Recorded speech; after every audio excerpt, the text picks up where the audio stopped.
Hello friends.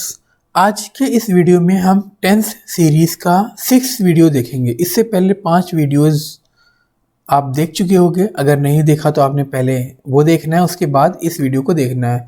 तो इस video में हम देखेंगे प्रेजेंट परफेक्ट कंटिन्यूअस टेंस। तो सबसे पहले हम ये पहचानते हैं कि प्रेजेंट परफेक्ट कंटिन्यूअस टेंस की पहचान क्या है।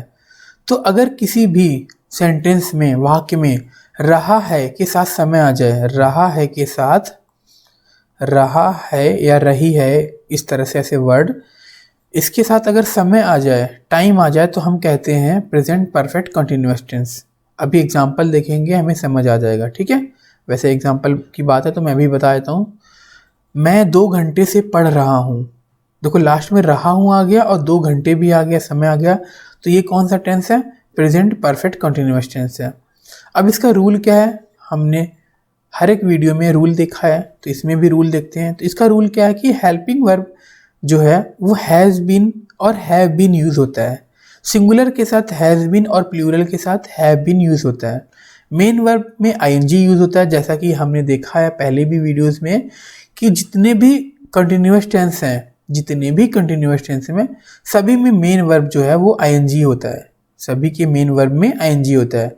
एग्जाम्पल देख लो, जैसे प्रेजेंट कंटिन्यूअस टेंस है तो मेन वर्ब में आईएनजी। पास्ट का कंटिन्यूअस देख लो, मेन वर्ब में ING. Past perfect continuous tense देख लो, मेन वर्ब में आईएनजी। फ्यूचर का कंटिन्यूअस, उसमें भी आईएनजी। फ्यूचर का परफेक्ट कंटिन्यूअस, उसमें भी आईएनजी। ठीक है, तो इस तरह से हमें देखना है। ठीक है, तो एग्जाम्पल देखते हैं, हमें समझ आ जाएगा। तो एग्जाम्पल से पहले हमें ये देखना है कि कोई भी सेंटेंस जो होता है वो अफर्मेटिव, नेगेटिव, इंट्रोगेटिव या डब्ल्यूएच फैमिली कौन सा है। ठीक है, तो अगर अफर्मेटिव होता है तो सबसे पहले हम सब्जेक्ट लिखते हैं, फिर helping verb, main verb, preposition, object, time. ये सारी चीज़ें हमने पहले की वीडियोज़ में देख रखी हैं, यहाँ पर बस मैं रिवाइज करा रहा हूँ आपको। ठीक है, जैसे कि पहला एग्जाम्पल देखो, वह 10 मिनट से चाय पी रहा है। यहाँ पर नहीं और क्वेश्चन वाले शब्द नहीं है, इसलिए कौन सा हो गया? ये अफर्मेटिव। जब अफर्मेटिव है तो सबसे पहले हम क्या लिखते हैं? सब्जेक्ट। यहाँ पर सब्जेक्ट क्या? वह है, तो देखो सब्जेक्ट आ गया वह की इंग्लिश ही। उसके बाद हेल्पिंग वर्ब। ठीक है, अब हमने देखा था ना वहाँ पर हेल्पिंग वर्ब क्या यूज हो रहा था? सिंगुलर के साथ हैव बीन और प्लूरल के साथ हैव बीन। तो वह मतलब ही सिंगुलर है, तो इसलिए यहाँ पर हेल्पिंग वर्ब क्या यूज हो गया? Has been. उसके बाद मेन वर्ब। मेन वर्ब में क्या लगता है? आईएनजी। ठीक है, तो यहाँ पर काम क्या है? पीना। ड्रिंक, ड्रिंक में क्या लग जाएगा? आईएनजी, तो क्या हो गया? ड्रिंकिंग। ठीक है, उसके बाद आएगा ऑब्जेक्ट। ठीक है, तो subject, helping verb, main verb, उसके बाद ऑब्जेक्ट। यहाँ पर प्रीपोजिशन नहीं था तो नहीं लिखा हमने। ठीक है, उसके बाद क्या आता है? लास्ट में समय। तो समय क्या? 10 मिनट। अब 10 मिनट से पहले देखो यहाँ पर लिखा है फॉर। ठीक है, तो एक होता है फॉर और एक होता है सिंस। से के लिए एक होता है सिंस और एक होता है फॉर। अगर घड़ी और कैलेंडर में कोई टाइम बताया जा रहा हो, घड़ी और कैलेंडर से कोई समय बताया जा रहा हो, तो वहाँ पर हम से के लिए सिंस यूज़ करते हैं मतलब। अच्छा, अगर घड़ी कैलेंडर में ना हो तो हम वहाँ उसके लिए फॉर यूज़ कर सकते हैं। जैसे यहाँ पर एग्जांपल है 10 मिनट, तो 10 मिनट घड़ी में नहीं आता है ना, तो इसलिए यहाँ पर क्या यूज़ हुआ? फॉर। ठीक है, मैं 10 मिनट से चाय पी रहा हूँ। I have been drinking tea for 10 minutes. तो यहाँ पर सब्जेक्ट हमारा क्या है? मैं, आई। तो आई के साथ कौन सा हेल्पिंग वर्ब यूज़ होता है? मेन सब्जेक्ट प्लूरल के साथ यूज़ होता है have been. Drinking tea for 10 minutes हो गया। तुम प्लूरल है तो हैव बीन यूज़ होगा। अब यहाँ पर तुम 10 मिनट से चाय नहीं पी रहे हो, तो ये कौन सा है? ये नेगेटिव है। सब्जेक्ट, हेल्पिंग वर्ब के बाद क्या आता है? नॉट आता है। तो देख लो, सब्जेक्ट, हेल्पिंग वर्ब के बाद नॉट आ गया। अब आप कहोगे सर हैव बीन है तो हैव के बाद नॉट आ गया। तो हाँ, जब 2 हेल्पिंग वर्ब होता है, यहाँ पर देखो हैज़ बीन एक साथ है ना, तब नॉट वाला जो वर्ड होता है वो सेंटर में आ जाएगा, हैव नॉट बीन। इसी तरह आगे आप पढ़ोगे पास्ट में, तो वहाँ पर आएगा हैड बीन। ठीक है, तो बीच में हैड क्या बन जाएगा? नॉट, तो हैड नॉट बीन हो जाएगा। ठीक है, आगे चलते हैं। क्या आप 10 मिनट से चाय पी रहे हैं? तो यहाँ पर हेल्पिंग वर्ब सबसे पहले आएगा, जैसा कि आप देख लो डब्ल्यूएच फैमिली में हमने पढ़ा है, हेल्पिंग वर्ब सबसे पहले आएगा। ठीक है, डब्ल्यूएच फैमिली ये रहा और इंट्रोगेटिव ये रहा। तो हेल्पिंग वर्ब सबसे पहले आएगा, उसके बाद subject, main verb, preposition, object आता है। ठीक है, चलो तो देखो डब्ल्यूएच फैमिली तो है नहीं यहाँ पर क्या सीधे सीधे क्या वाला वर्ड है? मतलब इंट्रोगेटिव है। तो हैव आ गया, मतलब हेल्पिंग वर्ब आ गया, उसके बाद सब्जेक्ट, दूसरा हेल्पिंग वर्ब, उसके बाद आपका मेन वर्ब, प्रीपोजिशन था नहीं तो ऑब्जेक्ट आ गया, उसके बाद टाइम आ गया। क्या तुम 10 मिनट से तुम 10 मिनट से चाय क्यों पी रहे हो?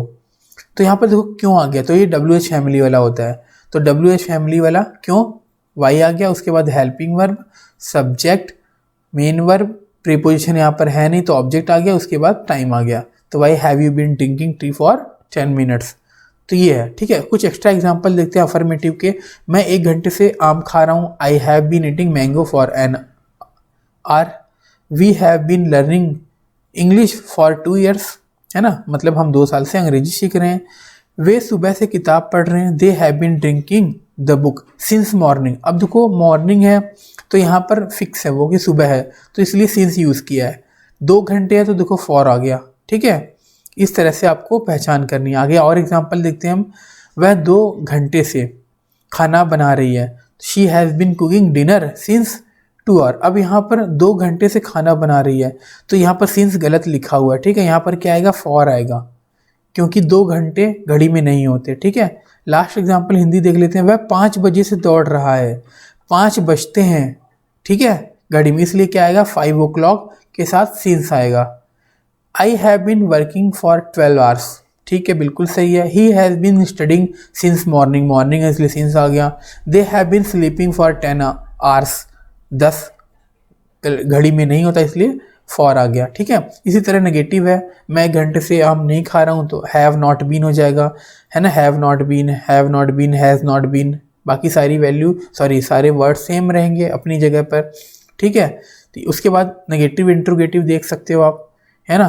नेगेटिव इंट्रोगेटिव या इंट्रोगेटिव, जैसे क्या मैं 1 घंटे से खाना खा रहा हूँ या आम खा रहा हूँ, तो have I been eating mango for an hour, ठीक है। क्या हम 2 साल से अंग्रेजी सीख रहे हैं, have we been learning since 2 years. तो ये हमारा कौन सा इंट्रोगेटिव सेंटेंस है। तो हमने ऊपर देखा था इंट्रोगेटिव में सबसे पहले क्या आता है, हेल्पिंग वर्ब, उसके बाद आता है सब्जेक्ट, उसके बाद मेन वर्ब, अगर प्रीपोजिशन है तो तब प्रीपोजिशन, उसके बाद ऑब्जेक्ट, उसके बाद टाइम। तो हेल्पिंग वर्ब यहाँ पर क्या, हैव आ गया, फिर सब्जेक्ट है तो सब्जेक्ट क्या, आई है, ठीक है, उसके बाद मेन वर्ब। लेकिन यहाँ पर हेल्पिंग वर्ब में हैव बीन है तो आई के बाद बीन आता है, ठीक है। उसके बाद मेन वर्ब आ गया ईटिंग, उसके बाद प्रीपोजिशन यूज होता नहीं यहाँ पर, तो ऑब्जेक्ट क्या है हमारा, मैंगो, ठीक है। टाइम आ गया फॉर एन आवर। इस तरह से हम करते हैं। आगे देखते हैं, ठीक है। Has Rahul been watching the movie for 2 hours, ठीक है। बाकी एग्जाम्पल वीडियो पॉज करके आप देख सकते हो। नेगेटिव इंट्रोगेटिव देख लेते हैं। क्या मैं 1 घंटे से आम नहीं खा रहा हूँ, तो have I not been eating mango for an hour. अब यहाँ पर सब्जेक्ट के बाद क्या आता है, नॉट आता है, ठीक है। सब्जेक्ट के बाद नॉट आता है नेगेटिव इंट्रोगेटिव सेंटेंस में। रूल आप वहाँ से जाके देख सकते हो, ठीक है। वी के बाद देखो सब्जेक्ट के बाद नॉट आ गया, सब्जेक्ट के बाद नॉट आ गया। उसके बाद लास्ट हमारा है WH फैमिली वाला। तुम सुबह से क्या कर रहे हो, क्या बाद में आया है, अगर क्या पहले आता तो हम WH फैमिली में काउंट नहीं करते, सीधा सीधा हेल्पिंग वर्ब लिख देते हैं, काम हो जाता है। लेकिन अगर क्या बाद में आ जाए तो क्या की इंग्लिश लिखते हैं हम, वो WH फैमिली में आ जाता है, ठीक है। तो क्या की इंग्लिश व्हाट, उसके बाद helping verb, subject, main verb, preposition है नहीं यहाँ पर, तो सीधे सीधे हमारा जो समय था हमने लिख दिया, ऑब्जेक्ट भी नहीं था यहाँ पर। वह 2 साल से अंग्रेजी कहाँ सीख रहा है, तो कहाँ की इंग्लिश क्या होती है, where. Has he been learning English for 2 years, ठीक है। एक एग्जाम्पल और लेते हैं, जैसे आप 2010 से क्या पढ़ा रहे हैं, ठीक है।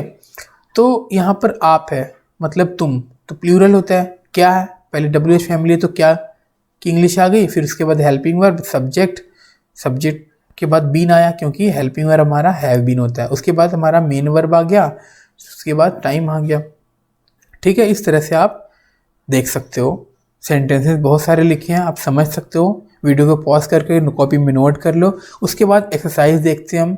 अब ये एक्सरसाइज है, ठीक है, अफर्मेटिव सेंटेंसेस नेगेटिव के और इंट्रोगेटिव को। वीडियो को पॉज करके या इसका स्क्रीनशॉट ले लो आप, इसको आप ट्रांसलेट करोगे इंग्लिश में, ठीक है। तो अफर्मेटिव, नेगेटिव, इंट्रोगेटिव है, उसके बाद इंट्रोगेटिव नेगेटिव आ गया, ठीक है। तो इसको भी आपको कॉपी में नोट करके सॉल्व करना है और इन सभी के देखो आंसर्स लिखे यहाँ पर, मैच करोगे और मैच कर मुझे बताओगे कितने आपने सही किए, ठीक है। वीडियो अगर अच्छी लगी तो दोस्तों के साथ शेयर जरूर करें। मिलते फिर नेक्स्ट वीडियो में।